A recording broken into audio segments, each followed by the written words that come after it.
If it's Friday, new NBC News reporting that former President Donald Trump's vice presidential shortlist is getting shorter while his campaign war chest is getting bigger, potentially toppling President Biden's cash advantage in the race for the presidency.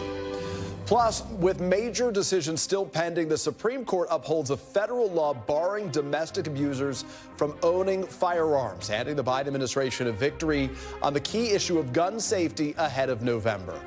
And long-shot arguments and days of haggling in hearings, raising new concerns over a Florida judge's approach to the classified documents case against former President Trump that still has no trial dates in sight.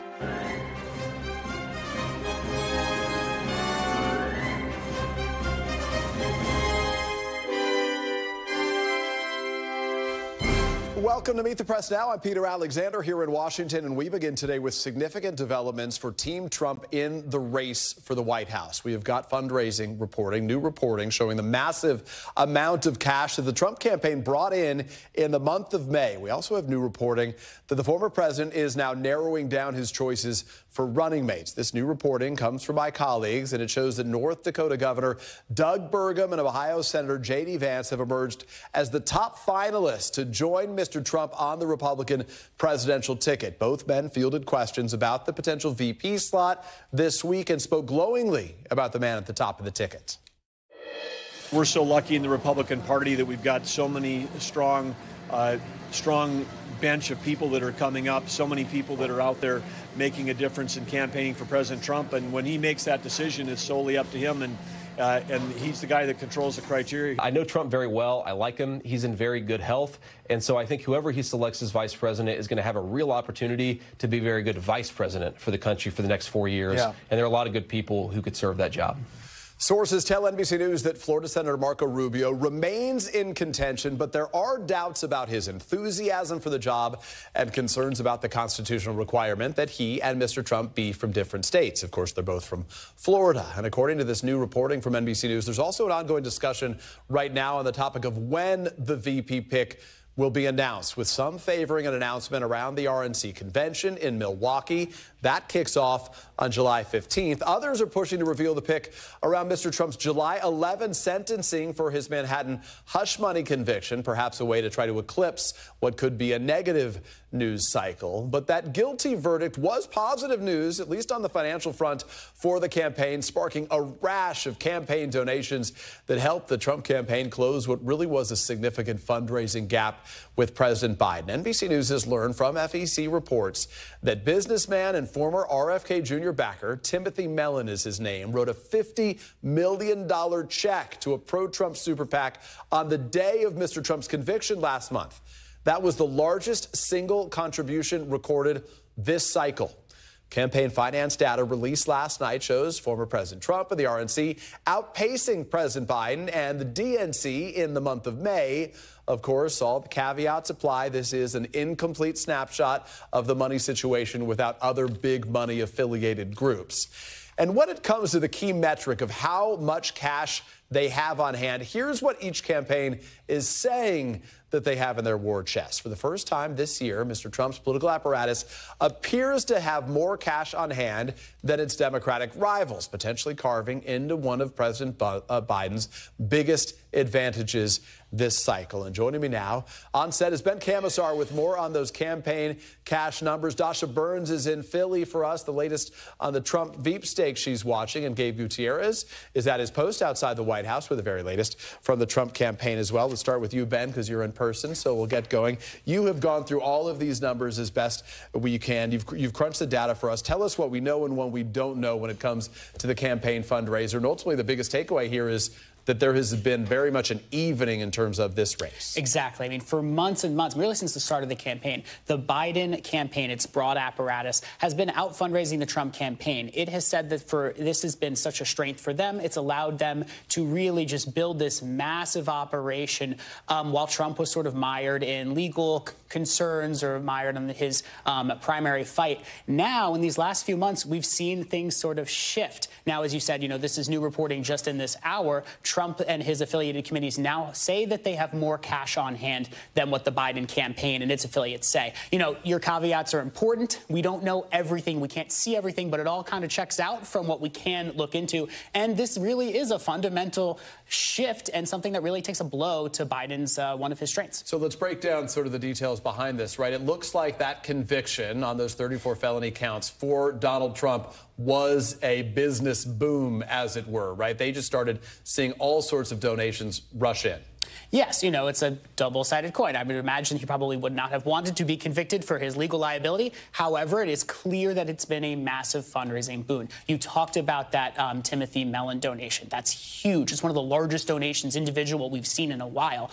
And in the 24 hours after the conviction, Trump was able to bring in more than $50 million. Just that one period is according to the campaign. So there's some caveats there, but it bears out of the fundraising. It really does look like this has sort of supercharged his fundraising in a way that's pretty unprecedented. The Trump campaign, obviously, they appear to have evened things out, but the advantage early on certainly was to Biden's camp. They have spent and are spending a lot of money right now. I remember, you talked to campaigns, the Romney campaign, this was an issue for them. They were stuck in a primary against Obama.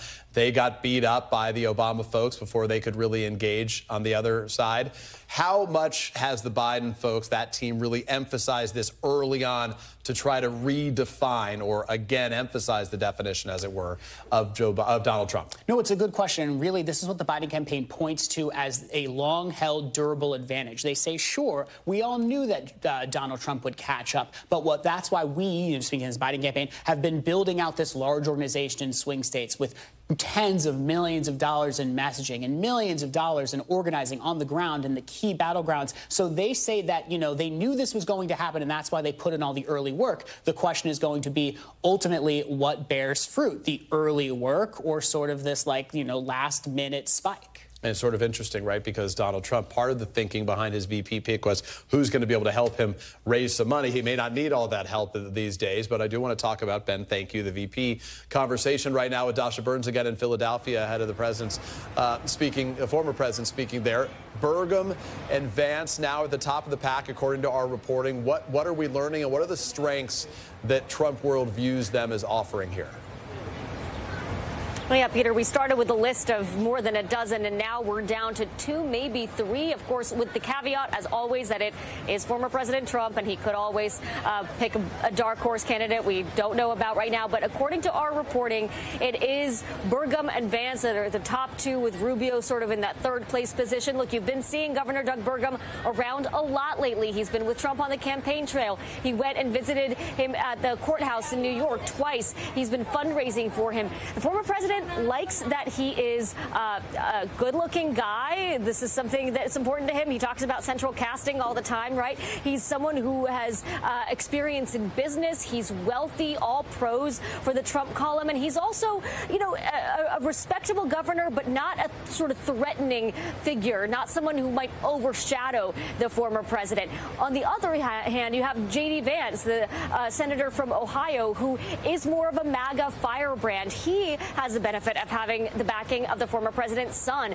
Don Jr. They are very close. Don Jr. is a huge proponent of Vance. He's young. He's been a pretty fierce defender of the former president on the airwaves, so that's a plus in his column. But he does have some baggage in some of the negative criticisms that he's put out there of the former president back in 2016. Marco Rubio, the Florida senator, still on the list, Peter, but he has that complication of also being a fellow resident of Florida. And there's this constitutional rule that delegates cannot vote for a president and a vice president from the same state. So it would take a little bit more work. It would be a little bit more complicated if Rubio were the choice, which is a knock against him. But again, he is still on the table.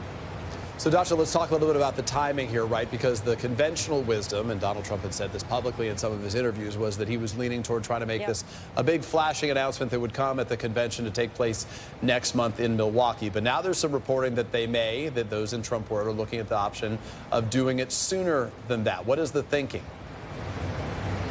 Yeah, so Peter, according to our sources, this is all still very much up for debate. They are laying out the different options and playing with the pros and cons of each. The first option is announcing before July 11th. Really, sentencing is playing a key role here. How do they work around the sentencing of the former president in New York? Do they announce beforehand and have an extra news cycle where they can do more fundraising around that? But then maybe the con to that is that the sentencing could step on that news cycle.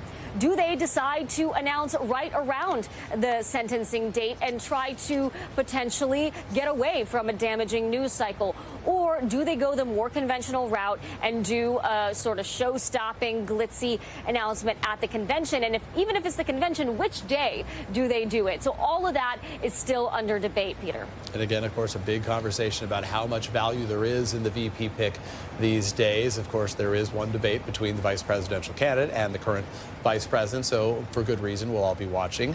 Dasha, thank you. Gabe, to you at the White House, if I can. President Biden, as we know, is at Camp David. He's prepping for this debate. Walk us through their preparations, which are said to be a bit more formal than the less formal preparations of Mr. Trump.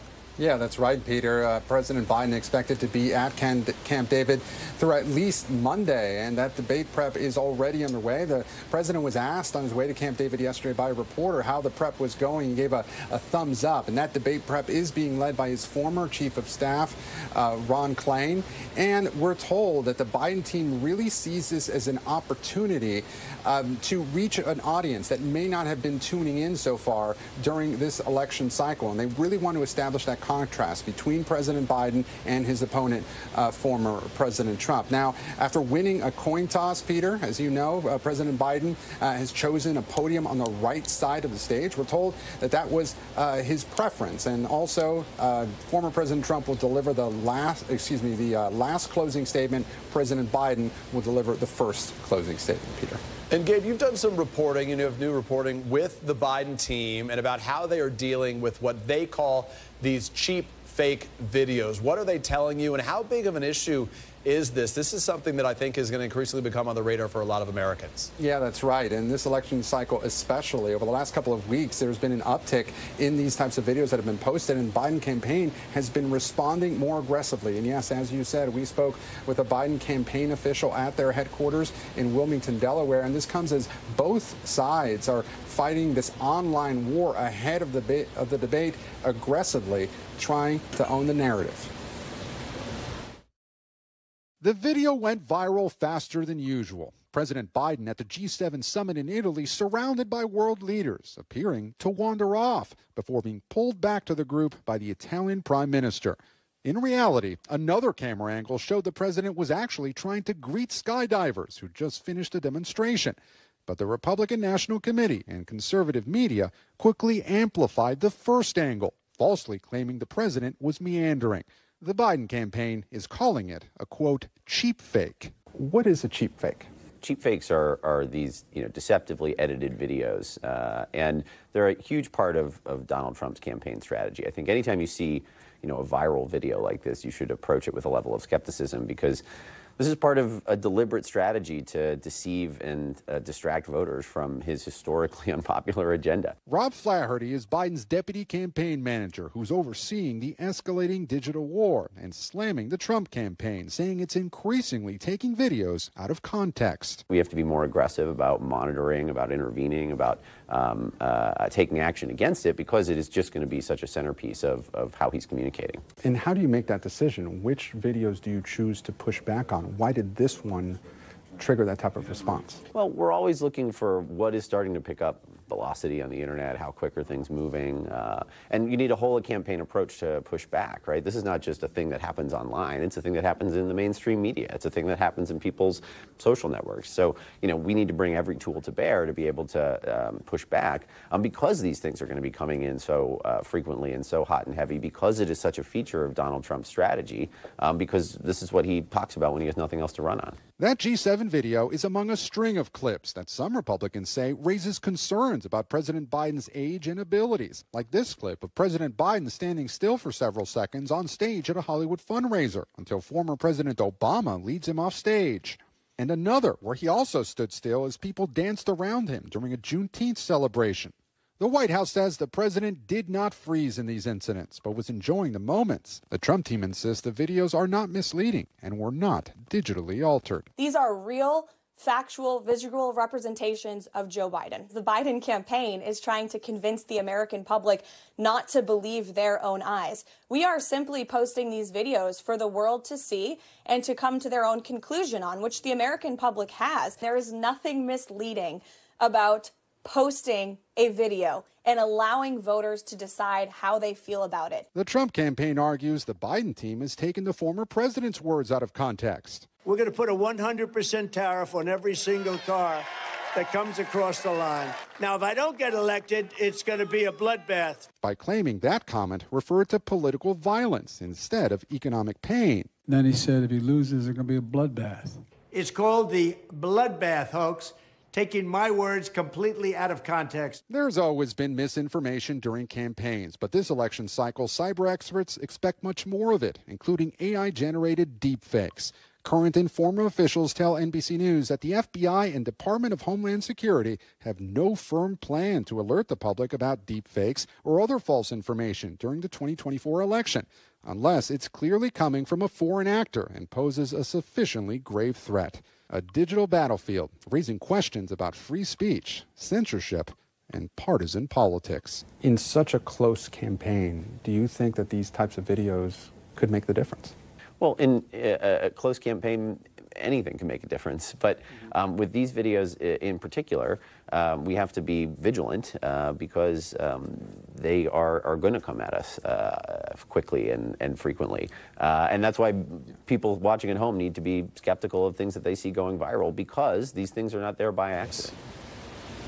And the big question will be, Peter, who in fact will decide what is misinformation and what isn't? You heard the reporting there that the Biden administration, the FBI, Homeland Security don't have a firm plan to alert the public about false information. But it's a big question as this campaign moves into these next few months, Peter. Dave, good reporting, and thanks you for sharing that with us. We do want to share some breaking news right now, and this is coming to us from Arkansas, where 8 people have been shot, and 2 of those victims, we are told, were killed in a shooting that took place at a grocery store in Arkansas. Police say someone opened fire inside this store in Fortis, Arkansas. It happened at about 11:30 their time this morning. That's about 70 miles. This community is south of Little Rock. A law enforcement officer is among the 8 people who were shot. Police say that officer is expected to survive. Police also say that the shooter was shot and critically injured by law enforcement when they responded. That shooter has been taken into custody. We do expect a news conference from there in Arkansas, expected to happen in about 15 minutes. And when it does begin, we will bring it to you right here on Meet the Press Now. But up first, delay while the judge in former President Trump's classified documents case is raising eyebrows with her time-consuming and unusual legal approach. We are live outside the courthouse where the first in 3 day-long hearings just finished up. Plus, top progressives are rallying behind endangered incumbent Congressman Jamaal Bowman as he fights a centrist Democratic challenger in what is one of the most expensive House primary races ever. You're watching Meet the Press Now.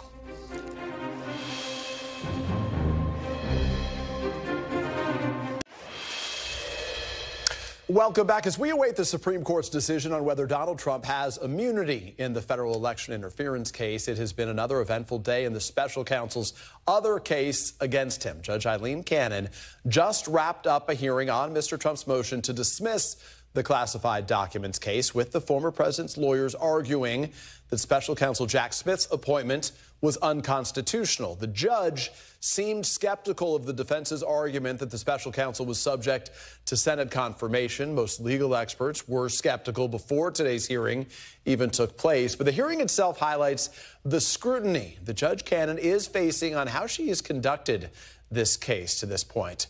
There is still no trial date in sight with the judge whom Mr. Trump appointed, and is continuing to hold hearings that some legal experts say are unnecessary and even dilatory. The New York Times is also reporting that she rejected suggestions to step aside from two fellow federal judges in South Florida. And we are joined now by NBC News Justice and Intelligence correspondent Ken Delaney, and he is outside the federal courthouse there in Fort Pierce, Florida. Also joining us now is former U.S. Attorney and current NBC News legal analyst Carol Lamb. So, Ken, let's put this in simple terms for folks that are not paying as close attention. What was the purpose of this hearing today? Hey, Peter. So the purpose was to hear arguments about the defense motion that this case should be thrown out because Jack Smith's appointment as special counsel was not proper under the Constitution's appointment clause. And there's a lot of complicated arguments behind that, but one of the interesting ones and novel ones is that Jack Smith was not Senate confirmed and that he's actually what's known as a principal officer under the Constitution, not an inferior officer. And he's exercising a lot of power, and the founders didn't intend for someone with that kind of power to use it without having been reviewed by the legislative branch, by the Senate. So therefore, it's unconstitutional. So that's a different argument than was made about Robert Mueller and David Weiss.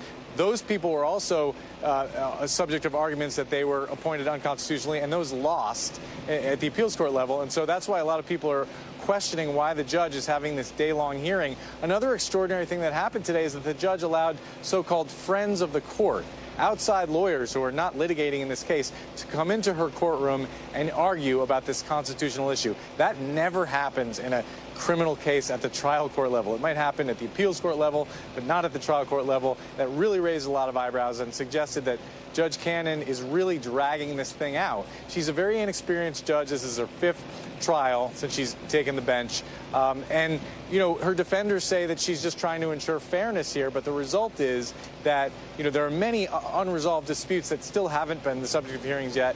We're a year after the indictment. There's no trial date set and none in sight, Peter. Ken, thank you. I want to ask Carol about this for a second. Carol, take a step back for us who don't really understand this. In your experience as a federal prosecutor, have you witnessed a federal judge, the way some characterize it, slow walk a case the way that Judge Cannon has? How sort of remarkable, unusual does this appear to you? Well, Peter, this is unusual. But look, she's a federal judge. She's appointed by a president. She's been Senate confirmed. She can take this time to do it if she wants. But what is concerning here is she's taking such a large amount of time to deal with these issues that she's really ignoring another huge part of her job. She is a trial judge. There's a reason why trial judges are appointed to the trial court, and that is because they have the responsibility for developing facts on the trial level that and have a jury or the judge herself make actual findings of fact. These issues that she's taking days to hear argument about, these are legal issues. There's no evidence being taken. There are no people taking the stand and testifying about facts. And so she seems to be conflating her role as a trial judge with the role that an appellate court might play, or the Supreme Court, which is just looking at legal issues. And that's a problem because although, yes, she can take time and she can, of course, making legal decisions are important. What people want from a trial judge, first and foremost, is they want them to make a decision and get the show on the road so that facts can be determined. And she is ignoring a very large part of her job right now. So, Carol, let me ask you what a former federal prosecutor in Florida, John Sale, is saying in defending Cannon. This is part of what he told Ken during Ken's reporting on the story. He said, "For the life of me, I don't understand why she's criticized for holding hearings in a case that's extraordinarily important, that the whole world's watching." He adds, it shows she's giving careful thought to it. If you take politics out of this, there should be no rush to judgment. So is it possible she's just being very meticulous on what is such a closely watched case? Yeah, well, again, I think she's misapprehending the real importance of her role because she's not a law professor. She's not an appellate court judge or justice. She needs to get these facts done because what the judge doesn't seem to understand is that she can hand-wring about these issues, these legal issues, but whatever she decides, whether she decides that Jack Smith was constitutionally appointed or not constitutionally appointed, she's not going to be the last word. There's a reason why the trial judge is just a single person, because she has to manage the court and get a trial underway. there's a reason why the appellate court, which revisits the legal issues, has 3 people on that panel. It's because our system does not really have confidence that a single judge is always going to come up with the right legal answer. And there's a reason why our Supreme Court has 9 justices on it, because, as you can see, they debate among themselves and they don't always agree. But Judge Cannon needs to do her primary job, which is being a judge who manages her courtroom so that facts are developed and evidence is taken. So, Ken, practically speaking, what does this mean, right? If the desire was to delay things, as it has been publicly, they've acknowledged as much, the Trump side, it appears that they have at least succeeded in that, right? That's right, Peter, 100%. This judge's approach to this case has played right into Donald Trump's hands. Whether that was intentional or whether that was the result of her meticulousness, it's really immaterial, because the bottom line is it's really inconceivable that this case could reach trial before November, because there's so many other issues still to be hashed out about the classified documents, which are very complicated and take place behind closed doors. So the bottom line is Judge Cannon's approach here means that the voters won't get this information about whether a jury thinks Donald Trump is guilty of compromising national security and obstructing justice. Peter.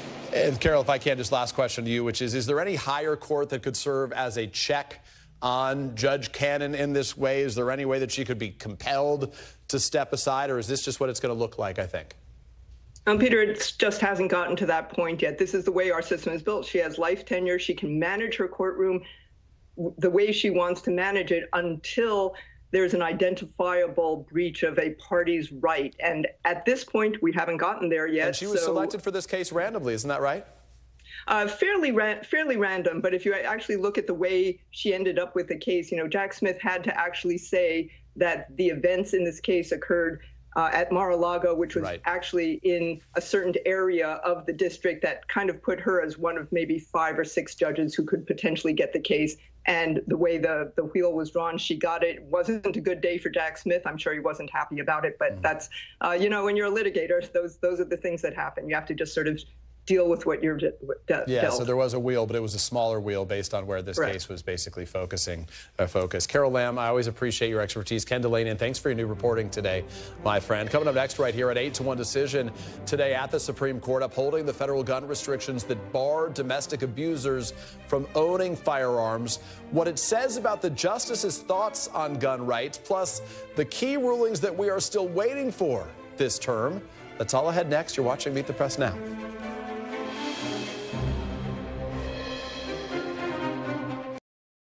Welcome back. As we mentioned, while we are still waiting on several major decisions from the Supreme Court, the court did issue its opinion in a closely watched gun case today. This was an 8-1 decision, and the court upheld a federal law prohibiting people subjected to domestic violence restraining orders from having firearms. Justice Clarence Thomas, he was the lone dissenter here. And writing for the majority was the Chief Justice, John Roberts, who said the ruling was consistent with the Second Amendment, adding, quote, "Since the founding, our nation's firearm laws have included provisions preventing individuals who threaten physical harm to others from misusing firearms." Today's decision is a win for the Biden administration just a week after the high court struck down a ban on bump stocks. And joining me now on set is NBC News Washington correspondent Yamiche Alcindor, who was outside the court when the decision came down. Yamiche, walk us through this decision in favor of the government. In some ways, this really is a step back from a previous ruling that found a broad right to possess firearms. That's right. In 2022, the Supreme Court said that Americans have a right to bear arms outside of their homes. That was seen as a big, big step and a big win for Second Amendment rights activists. That being said, today, the Supreme Court is really saying there is a limit to that. And it's interesting, this 8-1 decision, because we talk a lot about the fact that there's a 6-3 conservative majority here, but the majority of the court obviously were siding on one side here. And we heard a number of concurring opinions, and a number of the justices wrote concurring opinions. So you had someone like Justices Kagan and Sotomayor saying that really, that even if that our nation's founding, there were abusive husbands who maybe had more protections in the laws than their wives that they were abusing. We shouldn't stay that way. You also had Ketanji Brown Jackson writing that the court really needs to think about how the laws that they're doing and the decisions that they're making play into real life. And then you had Amy Coney Barrett saying the Second Amendment is not absolute. That being said, of course, you had the dissent, which was Clarence Thomas, and he wrote that this is really a violation of the Second Amendment. He also also said that people who are subject to this, which of course are people who have violated domestic violence laws, that they aren't getting the due process that they're needed. So a split here, an interesting one, but the court really making limitations on the Second Amendment. And it's notable you talk about the 8-1 ruling here on mifepristone, of course, the abortion pill that's used in more than half of abortions in this country right now. It was a 9-0 ruling by the court, basically saying that they didn't have standing, right? So they knocked it down to a lower court. The White House says, let's be clear, mifepristone is not protected just yet. What does that tell you about this conservative court amid so many of the concerns among more progressive liberal Americans, including the president himself? It's interesting. I think you can't really glean what the future holds for this court, but it tells you that there are issues where they can agree on. And with mifepristone, it was that the doctors and anti-abortion groups just didn't have the standing. They couldn't show that they were going to be harmed by this abortion pill being on the market. But it also tells you that there's a lot of other decisions that sort of could swing either way. And if we could sort of put it up for folks, there are a number of decisions that I want to walk through, because they're looking at the abortion-related case. It deals with Idaho and whether or not their near total ban on abortion conflicts with federal law on emergency care. You also have... But that one's big because that one relates right to women who, if there is an emergency, if they can have an abortion in those circumstances. So this has the potential to really explode this issue again to the fore. Exactly. You have the federal government saying emergency care at times can mean you have to have an abortion. Idaho is saying, well, there's an exception for the life of the mother, but the government's saying, well, there's the health of the mother, there's her future fertility, so someone could survive but maybe have their whole uterus taken out. So that's a big one. The other one that we're looking at is the January 6th case that's dealing with obstruction of justice and whether or not that will stand. There's an opioid-related case dealing with the Sackler family and OxyContin. And then there's the big one, which, of course, is the Trump immunity case, whether or not the former president can be seen as absolutely immune from criminal prosecution, him and, of course, all the other presidents that would come behind him. Peter. The term normally ends at the end of June. This thing could spill into July. We may still have several important weeks. Well, it's hot, so I'm hoping that it stays into June, but we'll see. Yeah, as the person who's outside the court, that's a good thing to hope for. Yamiche, I appreciate your reporting here. Thank you. And after the break, one of Capitol Hill's biggest names in progressive politics is hitting the trail in New York right now to rally support for Democratic Congressman Jamaal Bowman, who is in the midst of a massively expensive and highly competitive primary race. This is getting national attention. You're watching Meet the Press now.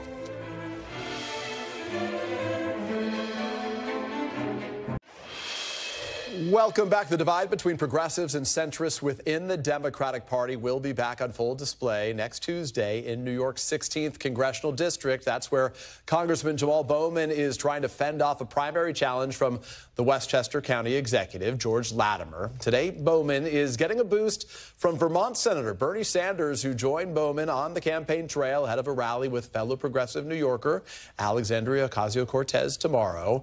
It's been expensive, this race, a whopping $24 million spent on the airwaves alone. Here's a sampling.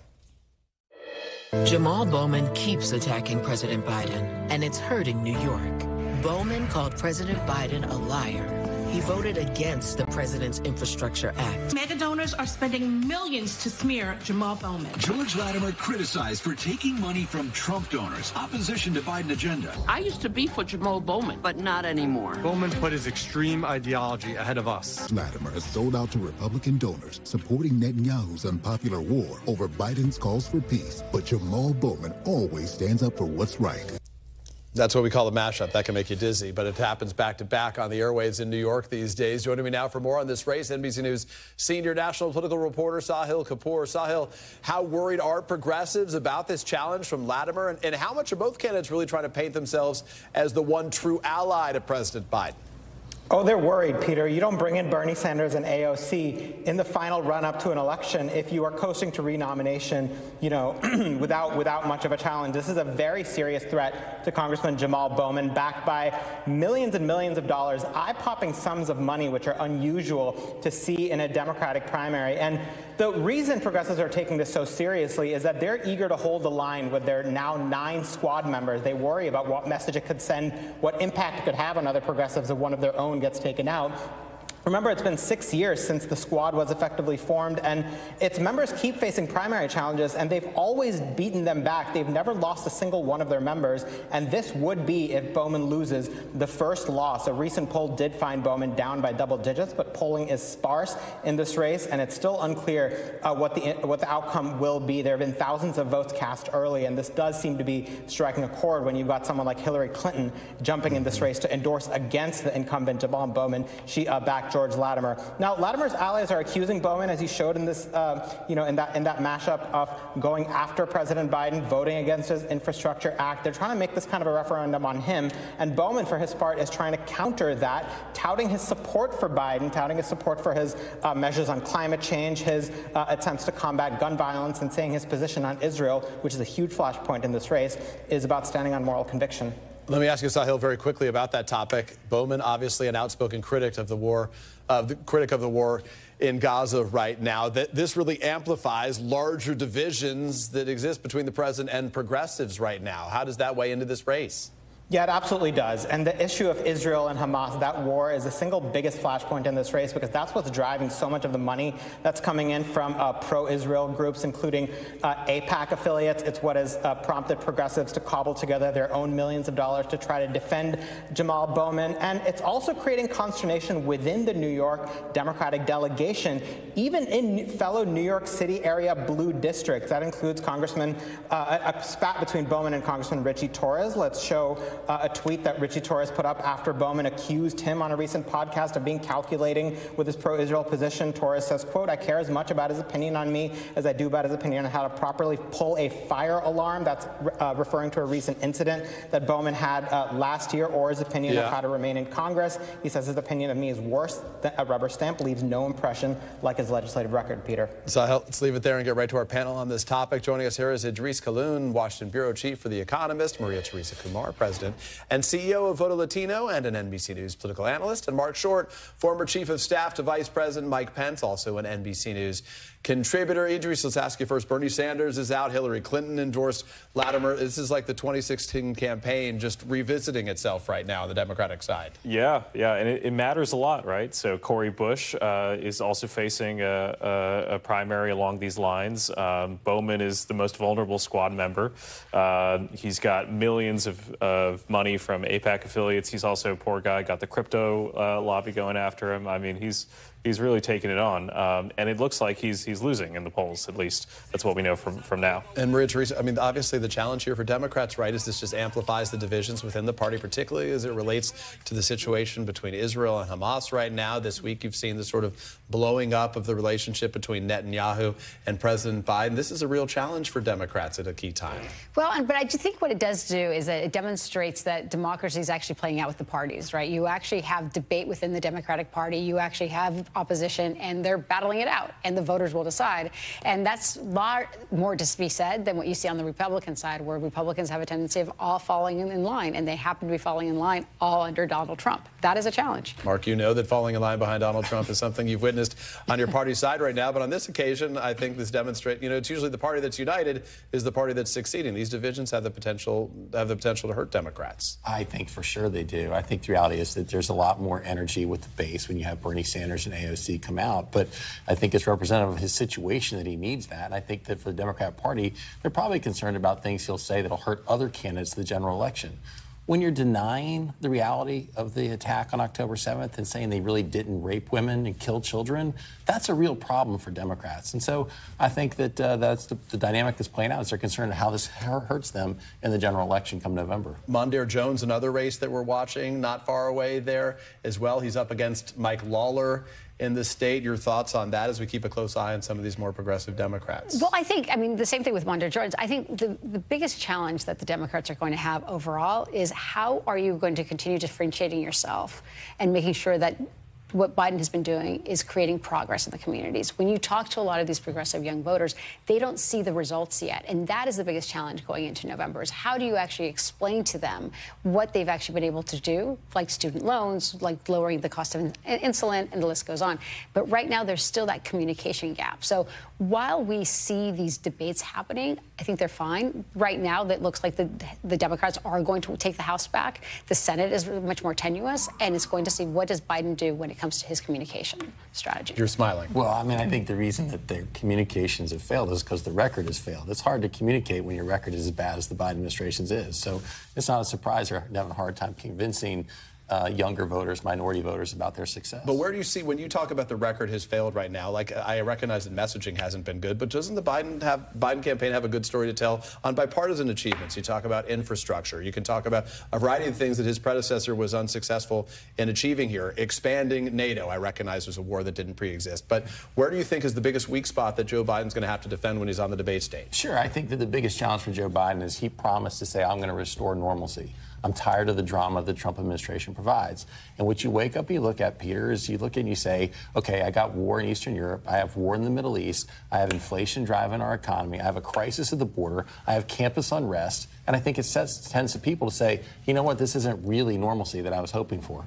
Idris, let me ask you about the fundraising totals right now, because to the points that both of these two are making right now, there's obviously always going to be a ton of money in this race, but now all of a sudden the money game is a lot closer to even than it was before. Donald Trump really didn't benefit legally, but politically from what happened in Manhattan, the 34 felony convictions. He saw what appears to be more than $50 million just surge into the campaign coffers right now. Does that change things, his access to more money at this point? Yeah, definitely. I mean, just a few months ago, the Biden campaign was touting how much cash they had on hand, the advantage they had over the Trump administration, or sorry, the Trump campaign, I should say, and saying basically that they were comfortably ahead. The polls looked a little bit better then than they do now, and now they have the cash disadvantage as well.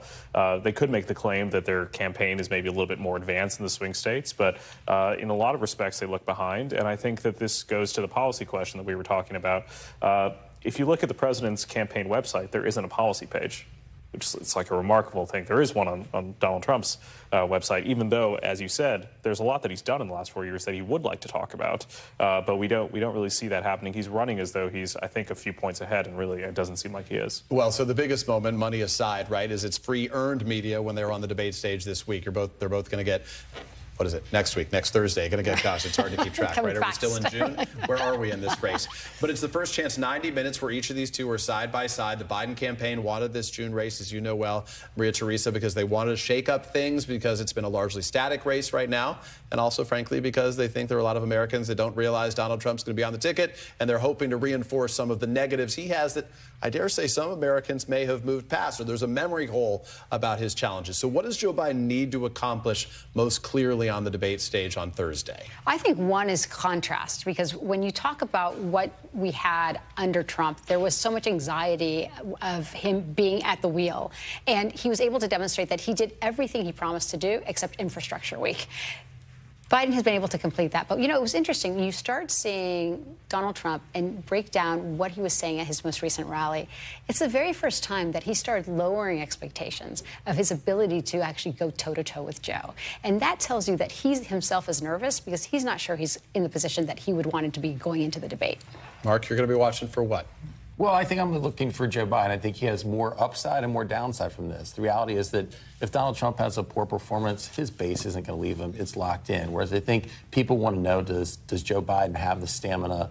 Is he able to sit there for that long of a period of time and continue to go with coherent answers back and forth? And so I think he has more upside, but I think he also has more at risk. Idris, let me ask you one last thing. What we were talking about earlier, what the Biden campaign calls these cheap fakes right now. And what's so challenging, we work in the journalism business, is now people's information streams come from a variety of different places that do not come from us often, right? So the campaigns are as motivated as ever. Certainly the Trump campaign has tried to put out what at times have been some misleading videos showing Joe Biden appearing to wander off when, in fact, he was saying hi to some skydivers. There was another video that was more concerning. It appeared to a lot of people, because it didn't appear to be edited, where he appeared to just sort of have Barack Obama walk him off stage. How challenging is this climate right now? Because it really is a Wild West world out there in terms of getting a hold of those low information voters and changing their minds. Yeah, it also shows you don't need AI to make deep fakes, right? You can just crop the video in the right way, and suddenly you create a bad impression. I think it has a lot of effects in the campaign. I think it reinforces a kind of bunker mentality for Biden's folks. You know, they're really worried about not making this kind of scene appear, and making sure that he walks in a certain way and doesn't stumble and all the rest. But you know, I think it just shows that this is the kind of thing we're going to be talking about. It contrasts a lot with the polls, which have been like relatively flat for like these last few months. I mean, it's going to be a lot of this. We talk about high stakes. I think this one, the stakes are particularly high, right? There are a lot of Americans. There's still some undecideds out there. We're going to meet them over the course of the next week for some of our reporting. You know, what do they want to see and what do they see once they see the two men on stage together? Idris, nice to see you in person. Mark, as always. Maria Teresa, thank you. And up next, deep disappointment and fraying relations. I'm going to talk to a veteran diplomat to the Middle East about what is next for U.S.-Israel relations as Prime Minister Netanyahu faces mounting pressure and pushback on a variety of fronts. You're watching Meet the Press now.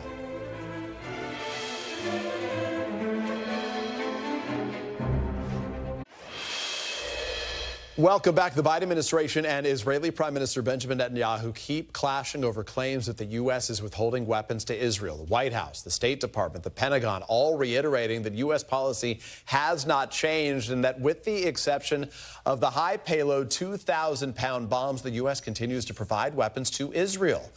But Prime Minister Netanyahu remains defiant, and in a statement in Hebrew on X, formerly Twitter, he wrote that he was willing to suffer personal attacks in order to secure the transfer of those weapons. And joining me now is Ambassador Dennis Ross, the former U.S. envoy for the Mideast region and an NBC News foreign affairs analyst. I want to ask you, if I can, about this in particular. We have witnessed what I think is a dramatic low point in the relationship between Israel and the United States right now. Prime Minister Netanyahu at odds with the White House, at odds with his own military, it appeared in recent days. What do you make of what you're seeing right now? What is behind what we're looking at, what we've been witnessing?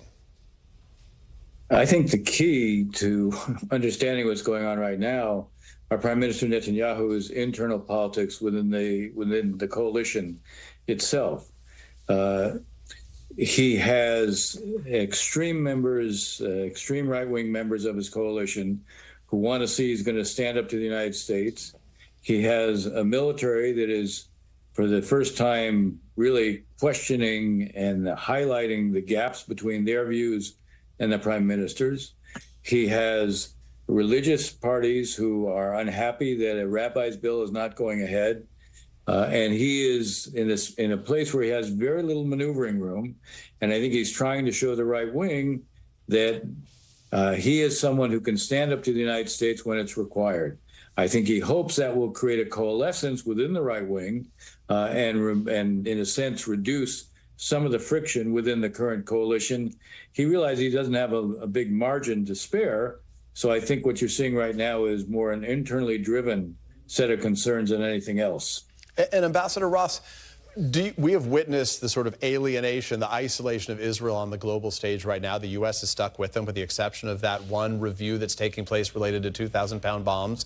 The U.S., President Biden, has been providing them all the aid that they have wanted, has now okayed more additional billions of dollars in military aid to Israel right now. But as it relates to Prime Minister Netanyahu, is he, in this moment, is he helping make Israel stronger, or is he ultimately making Israel weaker by sort of changing the way it is viewed globally? You know, I would even focus specifically on this issue of raising questions about the delivery of American equipment. You are facing an increasing level of exchange of an increasing level of conflict in the northern border. You are facing Sinwar and Hamas.